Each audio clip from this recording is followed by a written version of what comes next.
Welcome to the Tap Room Exclusive. I'm Dean Zarbaugh. I'm sitting here at Great Lakes Brewing Company with Bridget Barrett, the VP of Sales and Marketing for the brewery. How are you today? Good, good. So what is the VP of Sales and Marketing? What does your job entail?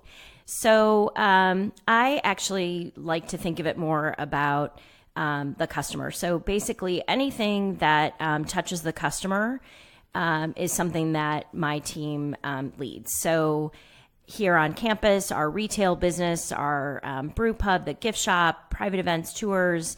I have a great group of sales folks that are dispersed throughout the 13 states that we distribute. And then a great marketing team that really sort of, sets the tone and direction of where we go as a brand. And you're originally from the Cleveland area, correct? I am. I grew up in Rocky River. Oh, nice. And I live in Lakewood right now, so Yeah. I love that area. And then you went away for a while, I did stuff elsewhere, and then came back. What, about 2 years ago? 3.5 years ago, I came back. So I left. I'm a typical Cleveland boomerang. It just took me a little bit longer to make it home. Me too. I went away to school. When I graduated from high school, I moved to Washington, D.C. to go to college. Okay. I lived there for about 10 years and had started working for Starbucks. Okay. At kind of the tail end of my time there. And then I was with Starbucks for 18 years in field marketing and brand and international work and coffee category management. Mm-hmm. And lived a lot of different places. So I took a rather circuitous route back to Cleveland. I was in Atlanta, Denver, and then I spent 11 years in Seattle. Nice. And then when this opportunity came up, I had been kind of thinking that it was time to move home, but I didn't really have a plan. And this role came up, and I had the opportunity to take it, and it's been pretty fantastic. Were you already involved with craft beer before this, or was this kind of your first dipping the toe into the craft beer? I would say I was cursory involved as a consumer. Yeah. But definitely my beer knowledge and understanding of this industry and the similarities that it has to coffee. That's new for me. Yeah. It's new for me too. A lot of the getting into the tasting and the knowledge stuff. But I found once you're kind of around it so much, it really just comes fast and pretty absolutely easy. So what was it that brought you to Great Lakes itself? So obviously I had been familiar with the brand, and I have some friends that have had different roles here, particularly on the restaurant side. So a really dear friend of mine from high school, she and I grew up together. She's been here, I think now we're hitting about the 24, 25 year mark for her. Wow. And when she saw the role come up, I'd been with her over the summer, and she called me kind of towards the end of that year, the end of 2014, and said, I don't know if you have any interest in this. But I know you said over the summer you were thinking that you might want to move back home. And so what do you think? Yeah.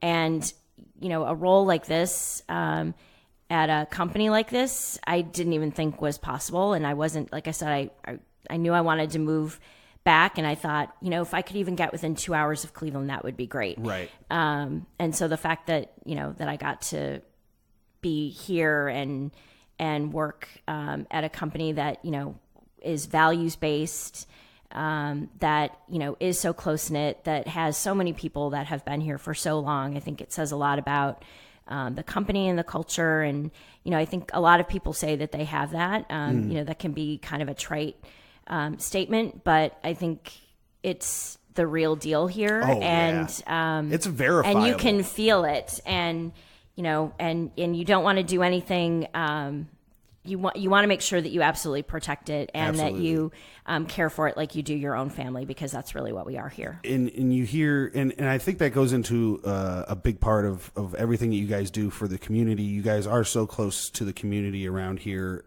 Everywhere you go, you hear people talking about Great Lakes and something they've done for them. What's been sort of the best part for you so far in your time here about working at Great Lakes, other than the amazing beer, obviously? Gosh, that's I think no matter where you go, I think it's always really interesting when you have the opportunity to work either in an industry or with a brand where people, whether they love you or hate you, they have a very emotional reaction. Yeah. So when you tell them that you work, when I say that I work at Great Lakes, the first thing that they do is tell you, oh my God, I love Dortmund, or I started drinking craft beer because of Great Lakes, or I remember going to the brew pub, or I've been on a tour. I mean, and that happens not just here in Cleveland, that happens everywhere I go. Whether I'm with folks on the sales team in another market, or if we're, out at the Craft Brewers Conference or Great American Beer Festival or wherever it is, people just have, it's not just always about the beer. It's about some experience that they had when they were here, or some memory that that comes up in them, and that they feel and that they remember. There's this connection, right? That is, the linchpin for it is the beer, but it's always about something bigger than that. And that is a really special thing that I don't know that you always get. No, not just in beer, but in anything. In going to that, I was just talking to Adam before we got on air here. My first craft beer was an Elliott Ness. And I remember my dad taking me to the brew pub I came home from college one year, and how it had been that we hadn't been there yet until that year. I don't know. But I remember sitting there and having that beer with my dad, and us going back there really every time I came back, at the airport. This has been a big hub for a lot of people, and I love to see how much you guys have grown, even just over the last few years. Going to the community based aspect of things, you guys do a lot with solar energy. You've brewed over 17,000 cases of beer using 100% solar energy. Yep. You have a lot of stuff that you do with the community. Talk about some of the stuff that you guys do on top of all of that you do to give back to the community here. So, I think, the whole notion of brewing good is sort of at the heart of what we do. And I think beer gives us the ability to do a lot of really cool things in our communities. And I think, I would have to say Burning River Fest and what we have been able to accomplish with Burning River Fest and giving back in, for clean water, the Coast Guard station, protecting the jewel that is Lake Erie and our city has been really great. And I think the other part of it is that the folks that work here are like-minded. I mean, it's not just for us. It's not just about a donation or writing a check or donating some beer. I mean, we want to get into it and kind of get down and dirty with these organizations that we support. So, we just finished up in April our third year of our month of service. So the entire month of April, our team was out volunteering and, doing beach cleanups and river cleanups and that would be beyond just Ohio too, right? No, that is beyond Ohio. Yeah, that is absolutely. We were in 16 cities within our distribution footprint, and the fact that these folks want to take time out of their already busy days to be able to go out and to be part of these organizations, I think is amazing. Most recently, and what I'm super excited about is we had a grassroots effort that was with one of our servers, Chris McNulty, and he volunteers with the LGBT Center here in Cleveland, and he created this grassroots effort. And because of his involvement, we're a gold sponsor now for Pride, Cleveland Pride. Oh, nice. And, we're going to have people marching. We're going to have a great party here at the brew pub. You'll be able to take the Fatty Wagon down to Public Square to be part of Pride. We'll be transporting people back and forth. And that was something that was started by one guy who just, wanted to get people involved. And the fact that, he was able to create something so magical in like literally a day is pretty cool. Yeah. And the fact that, as a company, it was just not even a big deal, or nobody thought twice about it. But yeah, of course we're going to get involved, and of course we're going to support that. And I think that's really special, and it didn't take any thought at all for us to do that. And you see a lot of places, you go around and you see a lot of breweries, more so than most industries, really giving back to the community like this. And I think a lot of that really, started here at Great Lakes. This was Ohio's first craft brewery.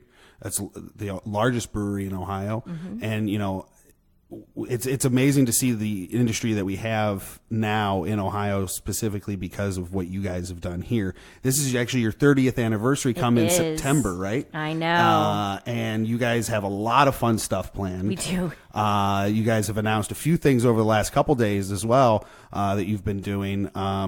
Give the folks an idea of what's ahead for 30th anniversary. What do you got? Foreseeable future plans, Sure. Stuff like that. Sure. September 6th, so our actual anniversary day and the day that we open the brew pub, we're going to have our 30th birthday party. So we don't have all the details worked out on that. So stay tuned to the airwaves for more information. But I think everybody knows we throw a great party. So I'm not too worried that that people will want to come. We have a great beer coming out around that time as well, in celebration of our 30th anniversary and our Pearl anniversary. So an Imperial Oyster Stout, That's what I was gonna ask, which is, the bottle is beautiful, but the beer is worthy of the gorgeous bottle that it is in. So, man, that's awesome. So I'm excited about that. And then obviously I think that you were sort of hinting to the fact that at our staff summit on Monday, Dan and Pat made the surprise announcement to us that we are becoming an employee-owned company through an ESOP. And so that's amazing. How cool is that? You guys, from everything I read, I was reading Mark Bona's story about it on Cleveland.com literally like at midnight last night before, as I'm researching and everything. I get really, I have to research and get in my head a lot. You got to pay attention interviews. to those Google alerts because you never know what's going to happen. You never know. I want to be up to date.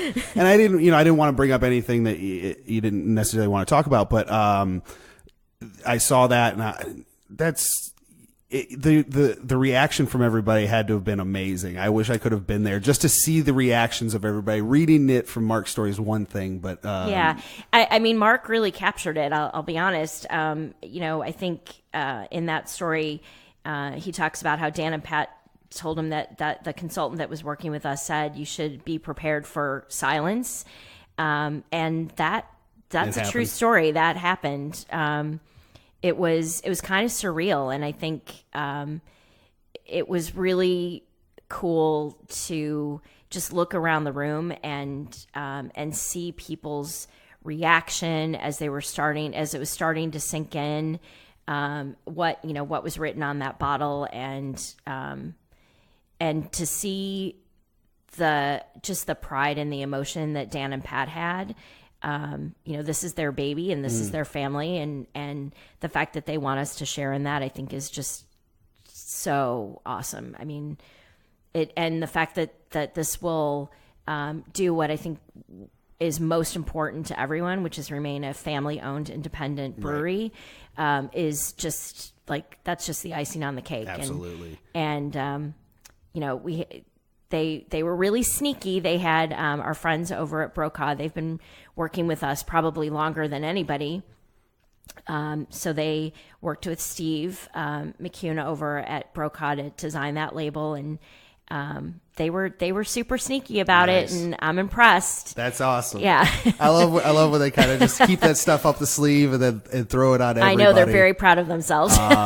They should be, that's a hard thing to pull off for a company this size, to keep a secret like that. Yeah, and it's really meaningful to be a part of that. And I would say things like that are kind of what helped you guys grow. You guys just moved up to the 20th spot in the Craft Brewers Association, the Brewers Association top 50 brewers in the nation. Congratulations on that also. Thank you. By the way.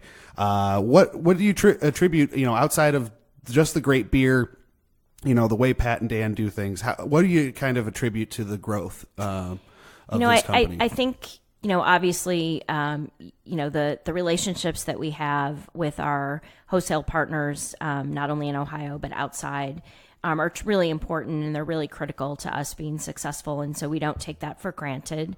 I think we have a fantastic team of salespeople that are out there making connections and, are bringing their passion and their love of whatever city or town they live in, and our beer to that, because they are very local in the places that they are living.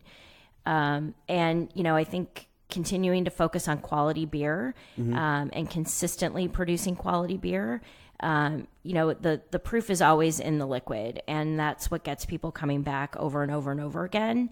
And, I think it's hard to be in business for this long, and not just in the beer industry, but I think in any industry. And it's, it's a unique space to be in. And it's a lot of responsibility to make sure that the care and feeding of something like this over the next 30 years and the next generation is really important. Absolutely. Real quick before we go, what would you say is one of your favorite beers that Great Lakes makes? Oh, see, that's like asking what kid you love the most. I like to sneak that one into people so that the off the cuff response is usually the best one. So I'm an occasion drinker, but I would say